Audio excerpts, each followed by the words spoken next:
Ada puasa secara syariat, secara thariqah, secara hakikat, secara makrifat. Jikalau kita betul-betul puasa secara hakikat, ketika saat puasa secara syariat itu berjalan, ya mohon maaf, kok jam 12 siang kerucuk-kerucuk. Kerucuk-kerucuk loh, tahu kerucuk-kerucuk? Laper, keroncongan. Terus nyendengan nyendok. Tahu nyendok? Makan. Boleh atau tidak? Ingat. Tadi saya katakan sistem puasa secara syariat itu gak pada.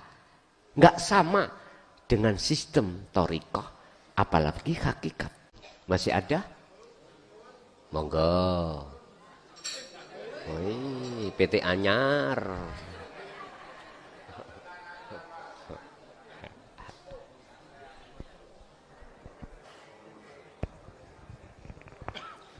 Assalamualaikum warahmatullahi wabarakatuh. Terima kasih Pak Yai. Mungkin mudah-mudahan terakhir ini ya, udah malam banget. Ini mungkin nggak tanya tapi apa ya, semacam menambahin diri saya. Karena kalau tadi yang pengajian sore itu membahas tentang 8 pokok masalah tentang orang tua dan guru. Kalau kita amati di situ semacam kayak perang, ramai banget antara guru dan orang tua.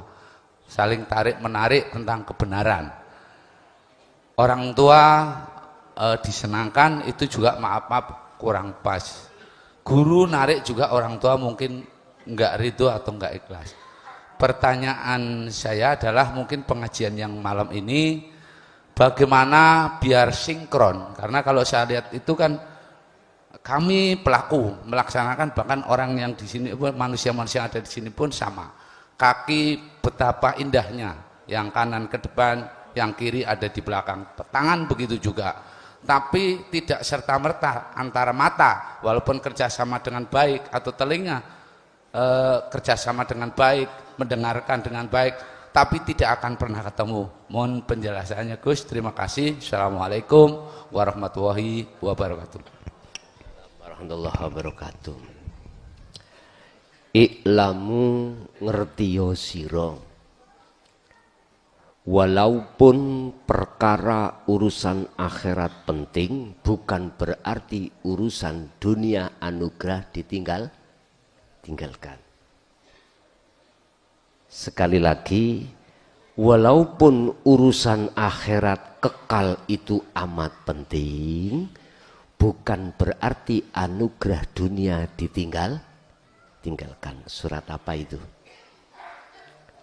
Artinya, bila mana ayat ini saya buka lebar, mempunyai pengertian bahwasanya kita manusia di dunia ini, jasmani masih berlaku, butuh ngombe, butuh mangan, butuh kelon, butuh opo wae. Jangan kau tinggalkan. Ya. Jangan kau tinggalkan, kerja jangan kau tinggalkan. Intinya yang disebut innama bu'itsu liutammima makarimal akhlak, kesempurnaan akhlak baginda Rasul, jasad patuh hukum sarengat, ruh hukum patuh hukum hakikat. Buktinya jasad hukum syariat disebut takwa, tinggalkan larangan, jalankan perintah. Ini didikan syariat, sistem wasilun seperti itu yang disampaikan dan diajarkan oleh baginda Rasul, ya toh? Tapi hukum hakikat yang menghukumi ruhaniyah, bentuknya jenengan intinya harus lepas keakuan diri yang melakukan perintah, meninggalkan larangan, akhirnya muncul akunya. Inilah akhlak ilahiyah, manis kanan kiri, tetapi perlu digarisbawahi, saya tidak menyalahkan bagi panjenengan yang melakukan pertemuan terhadap Allah kemakrifatan memakai sistem majdubun. Sistem di mana jenengan ini belas ora patuh dengan hukum syariat, tapi ruhaniyahmu kalau benar-benar duduk di musyahadah Allah. Ini majdubun. Jadi seakan-akan dilihat di dalam hukum jasad saenae saya tidak akan menyalahkan. Sehingga tidak ada kesinkronan tangan kiri di belakang, tangan kanan di. Jadi tidak ada keseimbangan antara hukum syar'i dengan hukum hakiki. Bila mana jenengan lewat jalan majdubun, aku gak berani untuk menyalahkan. Gak berani. Gak berani. Dan juga saya tidak akan pernah menyalahkan jenengan. Tidak. Baik yang jenengan miturut sistem wasilun yang pertama ataupun majdubun yang kedua.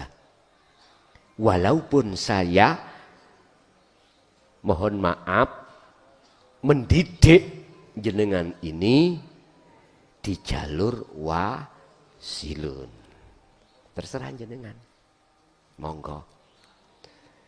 Tanda-tanda jenengan diterima di sistem majdubun tatkala orang lain mencemoohmu, membencimu, kau jadi melarat, nggak ada yang dimakan, udahlah istri minggat, anak membenci, tetangga juga semua membenci.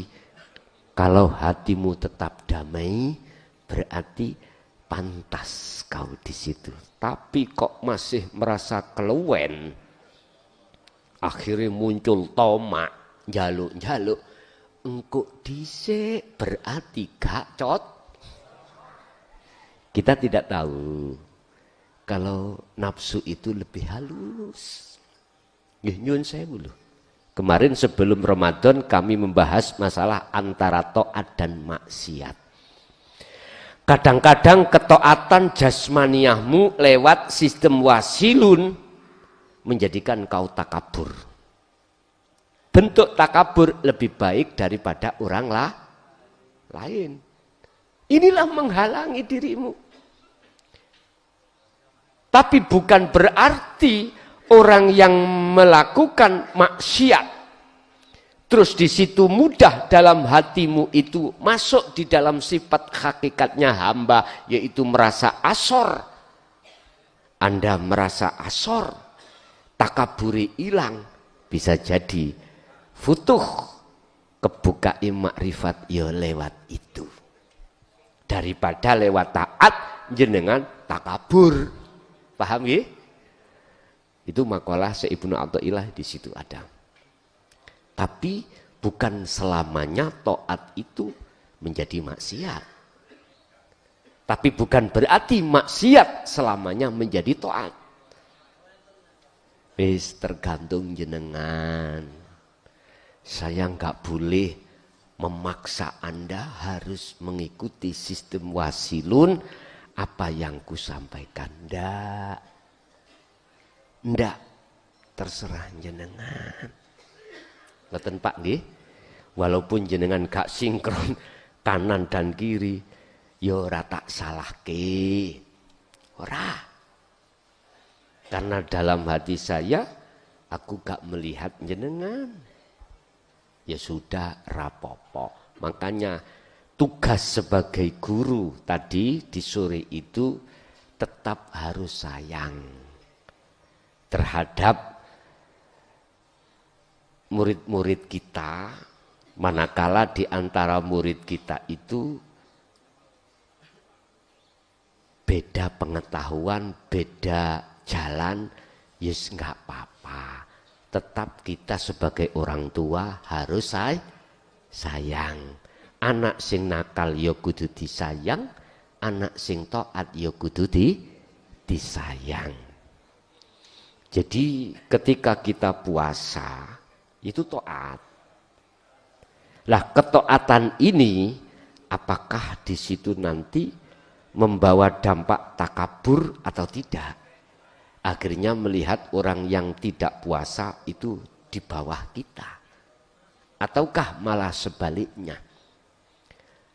Ketaatan Anda menjadi taat Anda di mata Allah.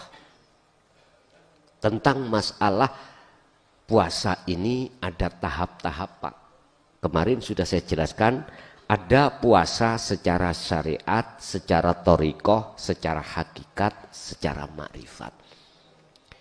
Jikalau kita betul-betul puasa secara hakikat, ketika saat puasa secara syariat itu berjalan, mohon maaf, kok jam 12 siang kerucuk-kerucuk. Kerucuk-kerucuk loh, tahu kerucuk-kerucuk? Laper, keroncongan. Terus nyendengan nyendok, tahu nyendok? Makan, boleh atau tidak? Ingat, tadi saya katakan sistem puasa secara syariat itu gak pada, gak sama dengan sistem thariqah, apalagi hakikat. Kalau secara syariat saya katakan, ya gak boleh, karena sudah ditentukan dalam hukum syariat yang disebut puasa harus menahan lapar dan dahaga dalam waktu yang sudah ditentukan. Kalau puasa secara thariqah menjaga jangan sampai ada sifat-sifat yang dicela oleh Allah itu muncul. Kalau secara hakikat berarti menjaga keakuan diri makhluk gak muncul. Secara makrifat berarti jenengan sudah lepas. Hanya Allah. Tinggal pertanyaannya, apakah ketika saat dahar jenengan iku lepas keakuan diri? Yo jenengan piyambak sing jawab. Jenengan sing jawab. Lah kalau betul-betul iya, pandangan kacamata hakikat nggak apa-apa buat dirimu. Lung kamu itu sudah tidak ada, lah ngoten ta. Tapi tetap pandangan syariat boten angsal. Makanya saya memakai harus dua kacamata. Syariat tetap nggak boleh, ning hakikat berhubung puasanya hakikat pelepasan keakuan diri sudah jalan ya ora apa-apa kanggo dirimu. Karena dirimu itu orang gila. Sebab orang gila itu nggak bisa hukumi. Jelas nggih? Wes, nek gak paham ya mbuh lah ngoten lho. Sudah cukup, begitu aja apa yang pada malam hari ini kita terima. Estu saya berpesan sekali lagi, belajarlah memandang ilmu dari Allah. Itulah guru yang benar-benarnya guru kita. Jangan memandang ilmu itu datangnya dari makhluk. Biar apa? Pujaanmu seperti apa yang dipuja Rasulullah. Pujimu seperti apa yang dipuji Rasulullah. Sembahanmu supaya seperti apa yang disembah Rasulullah. Al-Fatihah.